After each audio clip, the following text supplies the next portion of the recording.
Karibu mtazamaji, ni Oktoba 14, 2025. Ni miaka takriban 26 tangu muasisi wa taifa letu Baba Kambarage Julius Nyerere, baba taifa Mwalimu Julius Nyerere alipotutoka katika taifa letu la Tanzania mwaka 1999. Sasa ikiwa ni siku ya kumbukumbu ya miaka hiyo 26, tumetembelea katika nyumba yake ya kwanza ambayo akiishi ndani ya jiji la Dar es Salaam miaka hiyo ya kuanzia 1950 katika zile harakati za kudai uhuru wa Tanganyika mpaka pale mwaka 1961 ambapo Tanganyika ikawa taifa huru kutoka kwa koloni la Uingereza. Sasa hapa ni mtaa wa Ifunda, Magomeni, jijini Dar es Salaam. Tunakwenda kupata historia katika nyumba hii ambayo aliishi Mwalimu Nyerere kipindi hicho cha miaka 1950 wakati akiwa mwalimu, lakini katika kumbukumbu hapa ndipo ambapo aliacha hata kazi yake ya ualimu kule Pugu alipokuwa anafundisha ili aweze kujikita katika harakati za kudai uhuru wa Tanganyika. Sasa tuone nyumba hii, historia yake na jinsi gani alivyokuwa akiishi katika nyumba hii pamoja na familia yake na mke wake Mama Maria Nyerere. Karibu sana, mimi naitwa Juma Idi Bangi, la nyuma kamera na naye director Joni.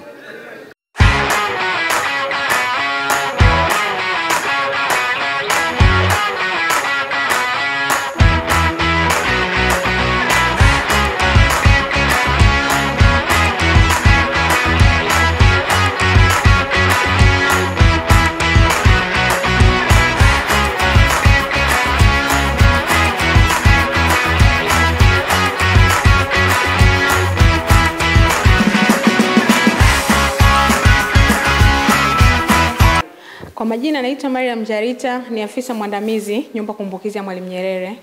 Nyumba inayopatikana Magomeni Usalama, nyumba ambayo imebeba historia kubwa ya taifa letu. Hii ni nyumba ambayo aliishi Mwalimu Nyerere kipindi cha harakati za uhuru. Aliishi hapa na familia yake, lakini akitumia nyumba kwa siasa, nikimaanisha kwamba vikao vingi vya siri viliweza kufanyika katika nyumba hii. Japo mikutano ya hadhara ilikuwa ikifanyika Mapipa na kule Mnazi Mmoja. Sasa katika nyumba hii tupo kwa ajili ya kuhifadhi, kutunza na kuendeleza kumbukumbu za harakati za uhuru, lakini kingine tunafanya utalii, kwamba ni sehemu ambapo wanafunzi wanaweza wakaja wakajifunza kumfahamu zaidi Nyerere, lakini kujua taifa lao limetoka wapi. Lakini watu wengine ambao ni watu wazima wanaweza kuja kujua historia ya nchi yao. Lakini kikubwa zaidi ni kwamba historia ya Nyerere, historia ya Tanganyika inapatikana nyumba kumbukizi ya Mwalimu Nyerere. Sasa katika makumbusho yetu tunavionyesha vya aina mbalimbali, tukimaanisha picha za mwalimu akiwa na waasisi wenzake, lakini mwalimu akiwa na wanafamilia wake, lakini tunavionyesha ambavyo ni vitu halisi alivyotumia mwalimu na wanafamilia yake kipindi akiishi hapa. Sasa watalii wanapofika hapa wengi wanajiuliza, hii kweli ni nyumba aliyoishi mwalimu miaka ya 50? Tuna baadhi ya vitu ambavyo ni uthibitisho wa mwalimu kuishi katika nyumba hii.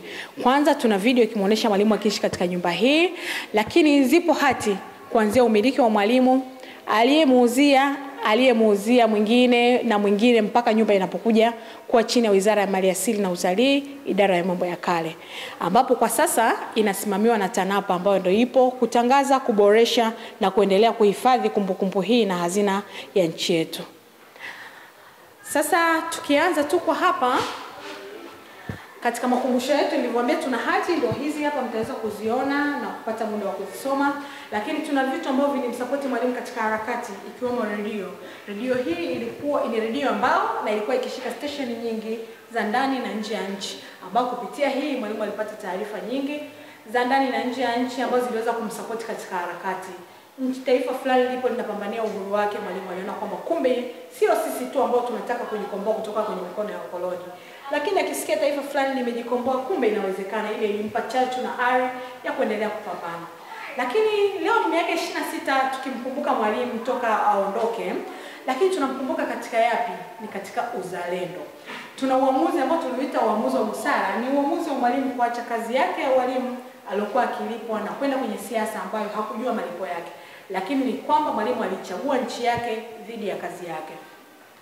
Hapa ni mwaka 55 ambapo mwalimu alikuwa mwalimu kama jina lake linavyotaja, alikuwa akifundisha shule ya Mtakatifu Francis ambayo kwa sasa ni shule ya sekondari Pugu. Sasa mwalimu alikuwa akitumia muda wake wa ziada kwenda kuhamasisha Watanganyika kupambania uhuru wa taifa lao, kujikomboa. Sasa mkoloni akiwa yeye ndo mwajiri wake haikuwa sawa kwake. Kwa hiyo alimtaka mwalimu aidha achague kazi ya walimu ambayo ameajiriwa au aende kwenye siasa. Lakini kwa uzalendo ule mwalimu alionao hakutaka kupewa lisaa au siku ya kutafakari. Pale pale mwalimu aliamua na kusema mimi nimechagua siasa. Ndipo mwalimu alipoacha kazi ya ualimu na kuingia kwenye siasa. Kwa hiyo huo kwetu sisi ni uamuzi wa busara. Lakini mwalimu ana misemo mingi sana, lakini misemo ile ilikuwa ni misemo ya kujenga. Mwalimu alikuwa akiwaambia Watanganyika kwamba uhuru kweli unahitaji bidii mfululizo. Hiyo ilikuwa ni kuwapa moyo Watanganyika kwamba sio leo tunatoka, kesho tunalala, tunatoka tena wiki ijayo. Tumeamua kutafuta uhuru, basi iwe ni mwendelezo. Leo, kesho, kesho kutwa mpaka tunapata uhuru wetu. Lakini aliwaambia tukiungana na kuwa kitu kimoja, tutapata uhuru wetu kwa bei rahisi. Hii ilikuwa ni maana kwamba uhuru utakuwa rahisi kama tutakuwa kitu kimoja, tusiwe na matabaka. Lakini mwalimu pia aliwaambia, alikuwa akienda Umoja wa Mataifa kuomba kusaidiwa kupata uhuru kwa njia ya amani, na alikuwa akirudi akiwapa ujumbe kutoka kwamba huko nilikotoka nimeambiwa nchini yenu, jamani tuungane na tuwe kitu kimoja, tudai uhuru wa nchi yetu. Kwa hiyo ilikuwa ni misemo tu mbalimbali ambayo ilikuwa ni katika kujenga, kuhamasisha na kuwapa ari Watanganyika ya kudai uhuru wao. Sasa huku tunakoelekea kizungu tunaita dining au sehemu ya kulia chakula, ambapo tumeweka kabati lina vyombo vya vilivyotumika kipindi hicho. Hili la ndani ndilo kabati halisi nalozungumzia. Hii showcase tumeweka tu kwa ajili ya kuilinda kabati dhidi ya kushikwa na kutoboka. Lakini mwalimu aliamini katika uhuru wa bara, sio Tanganyika tu. Ndio pale tunaona akisema kwamba Tanzania ni sehemu ndogo sana ya Afrika na maendeleo yetu ya siku za mbeleni yanategemea maendeleo ya bara zima, kwamba aliamini tukiwa uhuru sisi tu kama sisi, uhuru wetu hauna maana, ila uhuru uwe wa bara zima ili tuweze sasa kuwa uhuru wote kujadili mambo yetu na kuweza kuendelea zaidi. Ndio maana tunaona tulipata uhuru mapema sana, lakini aliendelea kuzisupport nchi zingine kuendelea kupambania uhuru wao hadi nchi ya mwisho inapokuja kuwa bara zima sasa limepata uhuru. Tuna picha mbalimbali kule ambapo utaweza kuona viongozi wa nchi mbalimbali walioshirikiana nao, kina Samora Machel, kina Ceres Kama, kina Kenneth Kaunda. Wote hao ni waasisi wa nchi zingine ambao walishirikiana nao katika harakati nzima za kulikomboa bara la Afrika. Na pale tuna viongozi wa nchi huru za Afrika, OAU, ambao sasa hivi ni AU. Kwa hiyo pale ni baada sasa nchi zishajikomboa kaanzisha umoja wao. Lakini hapa tunapozungumzia, hii ni meza halisi ambayo ilitumika. Mnaweza mkaiona ipo inang'aa, ni kwa sababu wapo watu wahifadhi kwa ajili hiyo. Ilikuwa na viti 4, lakini kwa sasa tunao 2 kwa sababu ni vitu vya kale na vimebaki hivyo. Lakini tunapokuja huku tunakuwa tunaelekea chumbani kwa mwalimu. Tuna corridor hapa ambayo imeshiba harakati mbalimbali zilizokuwa zikifanyika, watu walioshirikiana nao kina mwalimu. Lakini tuna mtu ambaye katika historia ya mwalimu hatuwezi kumwacha. Huyu ni Bibi Titi Mohamed.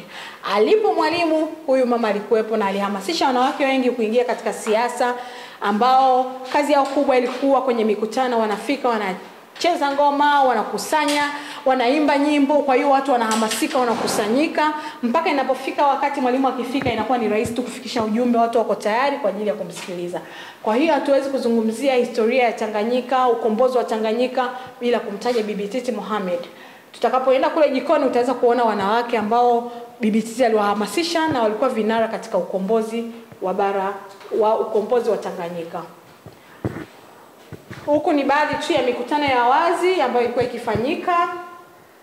Na huku tunakoenda hapa tuna picha ya pamoja ya wanafamilia wa mwalimu. Hii ilipigwa Ikulu, utaweza kuona familia ya mwalimu kupitia picha hiyo. Lakini huku tunakoelekea sasa ndipo kwa mwalimu, ambapo busara nyingi na maamuzi mengi huenda ikawa yalifanyika katika chumba hiki. Karibuni.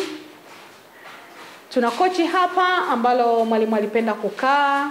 Mwalimu alikuwa akikaa hapa akitafakari siku yake nzito ya hamasa, ya mikutano, kupambania taifa lake.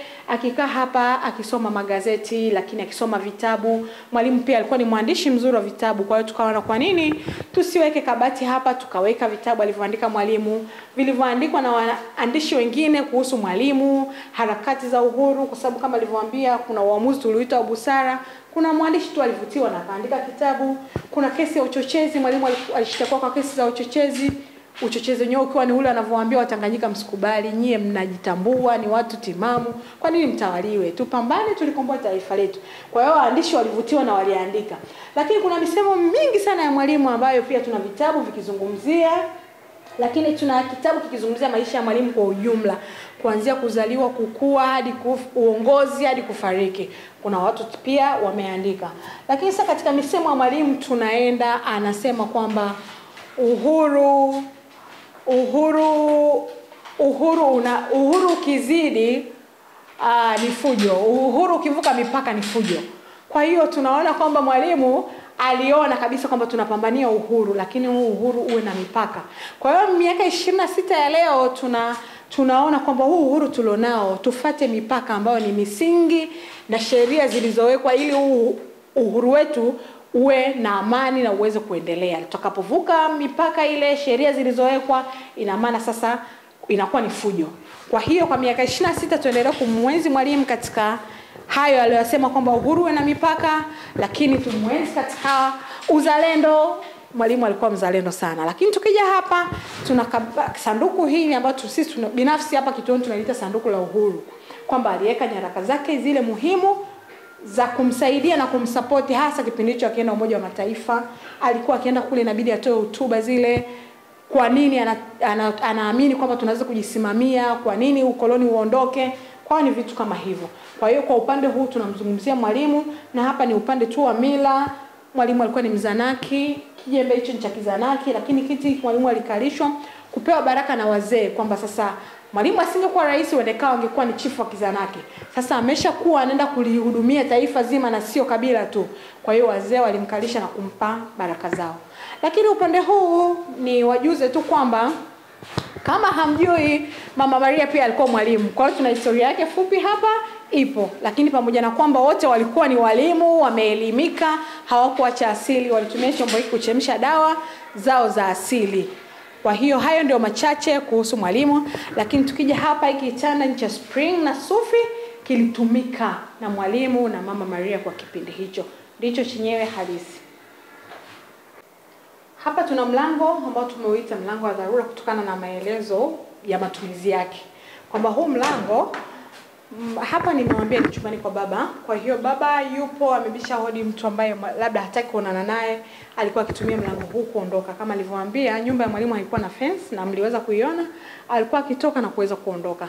Lakini wakati mwingine mama yuko jikoni, sebuleni niliwaambia sebule ilikuwa ikitumika kwa vikao. Kwa hiyo sasa mama hataki kupita pale watu wako kwenye kikao, mama anataka kwenda chumbani. Alikuwa akitoka hapo jikoni akipita mlango huu akirudi huko chumbani kwake.